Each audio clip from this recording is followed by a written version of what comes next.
सैयद शहाबुद्दीन ने अपने की नोट एड्रेस में कहा था कि मुझे तो पता ही नहीं था कि भारत के मुसलमानों में भी जाति है, और ये फ़र्क है 2009 में 21वीं सदी में जो सबसे बड़े इंटेलेक्चुअल माने जाते थे और जो मुस्लिम इंडिया नाम की एक मैगज़ीन निकालते थे जिसमें सिर्फ़ और सिर्फ आंकड़े ही पेश किए जाते थे। उसमें एक कवरिंग लेटर होता था या एडिटोरियल होता था और साथ में आंकड़े होते थे। उन आंकड़ों की किताब को वो लंबे अरसे से निकाल रहे थे और जिसका बहुत बड़ा उस वक्त के मुस्लिम इंटेलेक्चुअल ये मानते थे कि बहुत बड़ा योगदान है, और सच्चर कमेटी को बनाने में मजबूर किया था उस वक्त। तो 2009 में सैयद शहाबुद्दीन साहब, जिसमें मुशावरत के लोग भी बैठे थे, मुस्लिम पर्सनल लॉ बोर्ड के लोग भी बैठे थे, जमीयत उलेमा के लोग भी बैठे थे, उस जलसे में ये बात कह रहे थे कि हम इसको अब नज़रअंदाज नहीं कर सकते। पसमानदा नाम जो मसला है वो बहुत बड़ा है और इसकी वजह से हमारे कौम के अंदर फूट पैदा हो रही है। तो उस पर मैंने एक बाद में लिखा भी था कि ये तो हद ही हो गई, हम इनको इंटेलेक्चुअल और इतना बड़ा स्टैटिस्टिक बात समझ रहे थे, इनको तो ये बुनियादी बात नहीं मालूम थी। और फिर 2013 अली अनवर साहब, आप याद करेंगे, मैं एक मैगज़ीन एडिट कर रही थी और उसका इनॉग्रल का एक फंक्शन था। बहुत खचाखच भरा हुआ हॉल था। कवर स्टोरी मैंने की थी पसमानदा के ऊपर, पसमानदा के सवाल पे, और पूरे कवर पे ब्लो आउट करके अली अनवर साहब का चेहरा था। और मंच पे लोग बैठे हुए थे जो बहुत बड़े, कपिल सिब्बल साहब, के रहमान जो माइनॉरिटी मिनिस्टर थे वो, और बहुत बड़े बड़े लोग थे। लेकिन अली अनवर साहब के बगल में एक बहुत बड़े, मैं उनका नाम नहीं लूँगी, वो दुनिया से गुजर गए अभी 1.5-2 साल पहले, तो मुनासिब नहीं है अब उनका नाम लेके ये बात कहना। और उन्होंने, वो साथ में बैठे थे, वो भी बिहार से आते थे। और फिर बाद में मुझे बहुत सारी बातें सुनने को मिली थी कि इनॉग्रल में ये इशू क्यों रखा गया वगैरह वगैरह। मेरे कहने का ये मतलब है, ये 2 एनेक्डोट्स ऐसे हैं जो पब्लिक के हैं, पब्लिक के बीच में हैं। वो ये है कि 2021वीं सदी के दूसरे दशक में भी ये टॉलरेंस नहीं आ पाया समाज के अंदर से कि ये मुद्दा है, इसके अपने कुछ विशेषज्ञ हैं, कुछ चेहरे हैं और कुछ नेता हैं, और उनकी बात सुनी जानी चाहिए। तो ये बात रेखांकित करना इसलिए ज़रूरी है कि जिनको ये लगता है कि ये सिर्फ राजनीति का सवाल है, हालांकि है तो हर सवाल राजनीति का सवाल है। घर के अंदर जो होता है, कौन क्या खाएगा और कौन क्या नहीं खाएगा, वो भी राजनीति का सवाल होता है, हम जानते हैं।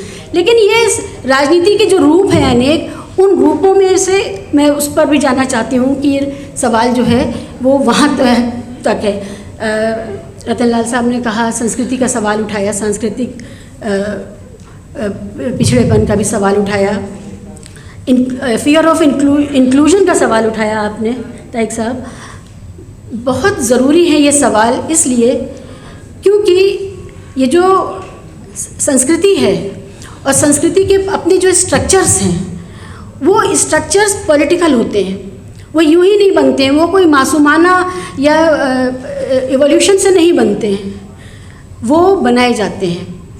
और वो आज हमारे बीच में मुस्लिम समाज के अंदर जितने भी स्ट्रक्चर्स हैं, तंजीमें हैं, आप उनको देखिए, वो कर कौन रहा है और किसके लिए कर रहा है, ये सवाल बहुत ज़रूरी सवाल है। अगर एक बुनियादी सी बात, मैं पुरानी दिल्ली से आती हूँ, पुरानी दिल्ली में जमघट है उर्दू मीडियम स्कूलों का। मिसाल के तौर पे मैं आपको बता रही हूँ, इन उर्दू मीडियम स्कूलों की हालत मदरसों से ज़्यादा ख़राब है, और मदरसे भी उसी स्ट्रक्चर का हिस्सा हैं जो पनपाते हैं फियर ऑफ इंक्लूजन, जिसकी बात अभी मेरे पहले वक्ता साहब ने कही। फियर ऑफ इंक्लूजन कैसे आता है? जब आप कहीं से भी अपने आप को, जो शासक वर्ग है, उनकी जानकारियों से लैस नहीं पाते हैं, उनके व्यवहार से लैस नहीं पाते हैं, उनके तौर तरीक़ों से, उनकी सोच से लैस नहीं पाते हैं। उर्दू मीडियम स्कूलों के बच्चे, अगर हमने तो तहरीक भी चलाने की कोशिश की MLA से मिल करके कि भाई उर्दू मीडियम स्कूलों को ख़त्म करके इनको कन्वर्ट कर दो इंग्लिश मीडियम स्कूलों में, या और कुछ नहीं हो सकता तो कम से कम हिंदी मीडियम स्कूल हो जाए। तो सारे जो अशराफिया मौलाना हैं, जो अशराफिया नेता हैं, उनको सबसे ज़्यादा परेशानी होती है। और फिर होता क्या है कि ये उर्दू मीडियम स्कूल के बच्चे एक एप्लीकेशन लिखने के काबिल भी नहीं होते। वो 12th के बाद कौन सा सब्जेक्ट पढ़ें, उनकी मजबूरी है कि वो सिर्फ उर्दू पढ़ें, क्योंकि ज्योग्राफी उन्होंने उर्दू में पढ़ी है, मैथ्स उन्होंने उर्दू में पढ़ी है, साइंस उन्होंने उर्दू में पढ़ी है, ये किताबें और ये डिपार्टमेंट्स मिलते नहीं हैं। तो उसके बाद वो मजबूर है कि फिर एक आर्ग्यूमेंट ये दिया जाता है कि अपनी सखाफ़त, अपनी पहचान कैसे बचेगी अगर उर्दू ख़त्म हो जाएगी। तो जो गरीब के पसमानदा के कंधे पर, उसके बच्चे के ऊपर, जिसको अपनी रोज़ी रोटी के लिए शिक्षा चाहिए थी, जिसका पहला काम ये था कि वो अपनी सर्टिफिकेट को, डिग्री को इस्तेमाल करके कहीं चपरासी, LDC, UDC या सिविल सर्विसेज कहीं पर भी जा पाता, उसको आपने घेर करके बाड़े में बंद कर दिया उर्दू के। अब उसके ऊपर बोझ है गालिब को बचाने का, इकबाल को बचाने का। उस बेचारे को समझ भी नहीं आ रहा है कि वो जो हाई आइडियल्स हैं, हाई फंडास हैं, वो जिनकी वो बातें कर रहे हैं, आफाकी बातें कर रहे हैं, सररियल बातें कर रहे हैं, उसका क्या मतलब है। लेकिन ये उर्दू मीडियम स्कूल एक बहुत बड़ी राजनीति है, एक बहुत बड़ी पॉपुलेशन इससे त्रस्त है। उसी तरह से मदरसों में आप देख लीजिए, सबसे गरीब मजबूर लोगों का बच्चा पसमानदा समाज के जाता है वहाँ पर, और वो वहाँ पर फिर वही दुनिया को छोड़ करके वो इस इंतज़ार में है कि कब उसे जन्नत मिलेगी। दुनिया के लायक नहीं रखा जाता। और ये दोनों स्ट्रक्चर्स हैं, और आप देखिए इनको बचाने के लिए कितनी ज़्यादा मेहनत करता है वो समाज, जिनके बच्चे इंडिया ही में नहीं रहने वाले हैं। वो जो कनाडा जाएंगे, वो UK जाएंगे, वो कम से कम DPS और मॉडर्न स्कूल और सेंट कोलंबस जाएंगे, वो नहीं, कभी वो अपने बच्चों को कभी नहीं भेजेंगे। ये दोनों स्ट्रक्चर्स हैं। शिक्षा हम मांग रहे हैं, लेकिन शिक्षा के नाम पे हमें जो मिल रहा है वो मिल क्या रहा है, वो हमें पहुंचा कहाँ रहा है। तो ये मैं फ्लैग करना चाहती थी कि हम लोगों को ये समझना है कि, और इसमें महिलाएं भी शामिल हैं। तीसरी बात यह है कि अभी हिजाब को लेकर के और आइडेंटिटी को लेकर के बहुत बातें हो रही हैं इस देश में। पूरे बड़े सगीर में हिजाब का सवाल इसलिए बेमानी है क्योंकि यहाँ पर हर समाज की महिलाएं और पुरुष अपने अपने ढंग से पर्दे की पाबंदी करते रहे हैं। जैसा उनको वहाँ की ज्योग्राफी के हिसाब से रहा वैसा, चाहे वो साड़ी पहने, चाहे वो उल्टे पल्ले की साड़ी पहने, सीधे पल्ले की साड़ी पहने, दुपट्टा पहने, चादर पहने, कैसे भी करते रहें। लेकिन ये जो इसरार है आजकल कि नहीं, अरब स्टाइल का अबाया और नकाब पहन करके क्लासरूम में बैठना है, और इसके पीछे कौन लोग खड़े हैं, कौन जमातें खड़ी हैं, ये सियासत के सवाल हैं। आपको रोज़ 4 बजे से लेकर के रात 10 बजे तक टीवी पर इनको झेलना पड़ता है।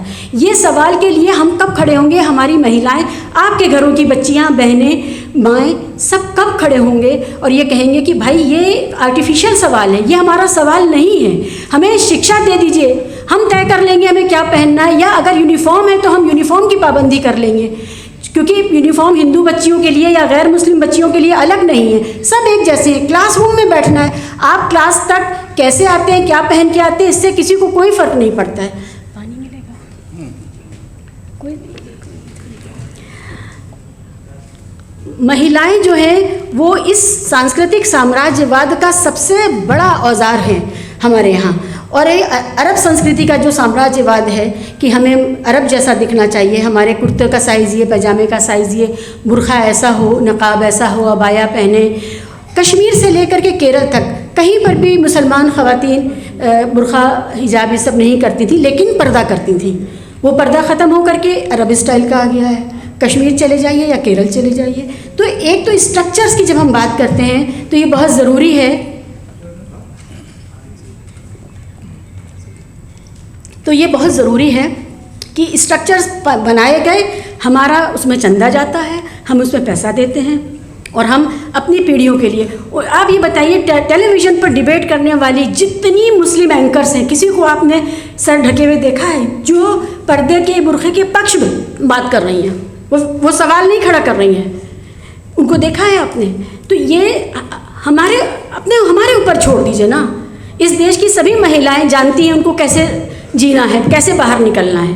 बुर्खे का विरोध नहीं कर रही हूँ, बुर्खा पहन करके बहुत सी गरीब औरतें अपनी गरीबी को छुपा करके फैशन के दबाव में आए बगैर बाहर निकल के अपने काम कर पाती, उनको ये फैशन का दबाव नहीं झेलना पड़ता। लेकिन आप मत तय करिए, आप इसको जो जैसे चल रहा था, जैसे उन्होंने अपने हालात के हिसाब से अपनाया था, चाहे वो चादर हो, ये होने दीजिए। तो एक तो ये सवाल है। दूसरी बात है, जितने भी उर्दू मीडियम के या मदरसे, या अब आजकल एक आर्गूमेंट और आया है कि भाई मदरसा तो स्कूल का नाम है, मदरसे का मतलब जहाँ दर्स दिया जाए, जहाँ सबक दिया जाए, तालीम सिखाई जाए। सवाल ये है कि आज बहुजन और पसमानदा की एकता की बात हम लोग यहाँ पर कर रहे हैं, बेदारी की। ये बताइए कि जब हम बहुसंस्कृति में जिएंगे ही नहीं तो हम एक दूसरे को समझेंगे ही नहीं, और जब समझेंगे नहीं तो एक दूसरे के प्रति जो अविश्वास है वो कैसे ख़त्म होगा। उर्दू मीडियम स्कूल, मदरसे और इस तरह के जितने भी स्ट्रक्चर हैं वो छोटे से बच्चे के मन में एक ख़ास तरह का मोनो कल्चर पैदा करते हैं, एक संस्कृति पैदा करते हैं। उसको नहीं पता होता है कि दिवाली वाले दिन कोई बच्चा टिफ़िन में क्या लाएगा, या वो किस तरह खुशी मनाएगा, या ईद के अलावा भी कोई त्यौहार होता है। ये जो मोनो कल्चर पैदा करने के आइडियल्स हैं, उसने भारतीय मुसलमानों के भारतीयकरण में भी रोक लगाई है। और भारतीयता और देखिए, आज़ादी के साथ साथ जो बंटवारा हुआ उसमें अशराफ चले गए थे। अच्छा तो ये होता कि पसमानदा या बहुजन के हाथ में अपने आप सत्ता आ पाती, लेकिन उस वक्त जो स्ट्रक्चर था, पॉलिटिकल स्ट्रक्चर था, उसके पास जो बचे खुचे नामवर चेहरे थे वो वहीं से आते थे। लेकिन आज बहुसंस्कृति भारत के मुसलमानों में जो भारतीयता का जो अंश होना चाहिए वो बढ़ने के बजाय घटा क्यों? पहचान के नाम पे हम लोग किधर चले गए?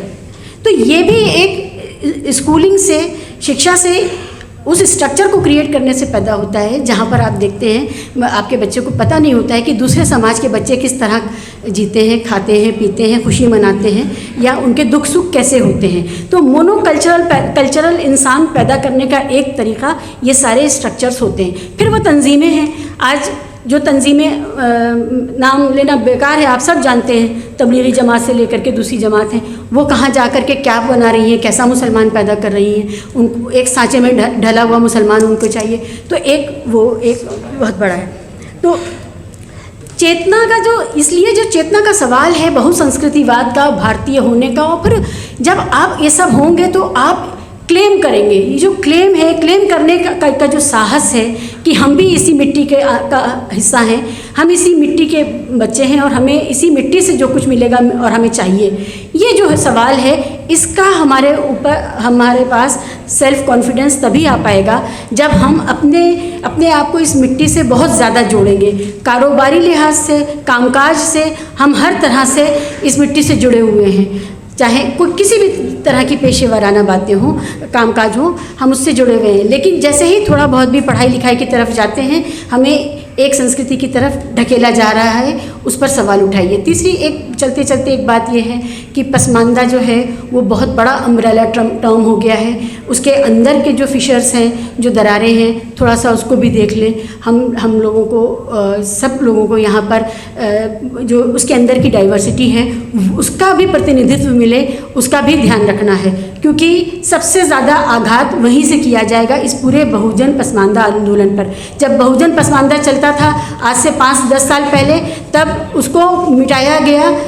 ओबीसी का जो पूरा नया एक राजनीति खड़ी की गई है भाजपा द्वारा, उसके ज़रिए अंदर भी वो बातें शुरू हो गई हैं पसमानदा के अंदर। तो अली अनवर साहब, मैं आपसे ख़ास अपील करूँगी कि आप you have to be very mindful of that, क्योंकि वो भी शुरू हो चुका है। बहुत बहुत शुक्रिया।